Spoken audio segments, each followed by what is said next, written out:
மிருகோகேவம் விதோ ரத்னம் விசித்ரோ நாஸ்தி ராகவ ஜகத்யாம் ஜெகரீநாத மாயேஷா ஹீன சம்சயா. சீதை பாக்குறா அந்த மானை. முதல்ல பார்த்துட்டு ராமர் கூப்பிடுறா, இந்த மானை பாருங்களேன் எவ்வளவு அழகா இருக்கு அப்படின்னு 2 பேரும் கவனிச்சுருக்கா. லக்ஷ்மணர் அங்கிருந்து பாக்குறார். அண்ணா இதை பார்க்காதீங்க, இதை பார்க்காதீங்க, சீதையை அழைச்சுன்னு உள்ள போங்க.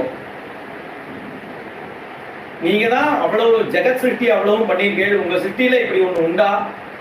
இதை போய் பார்த்து நிக்கிறேல, இது மாய, இதை போய் பார்த்து நிக்கிறேல, இதை பார்க்காதீங்க அப்படின்னு சொல்ற. ஆனா அவ கேட்கல, ராமனும் கேட்கல. ஏன் அப்படின்னா அங்க கல்யாணம் ஆகி வந்த நாள்ல இருந்து இது வரைக்கும் சீதை ஒண்ணுமே கேட்டது இல்லையா ராமர்கிட்ட.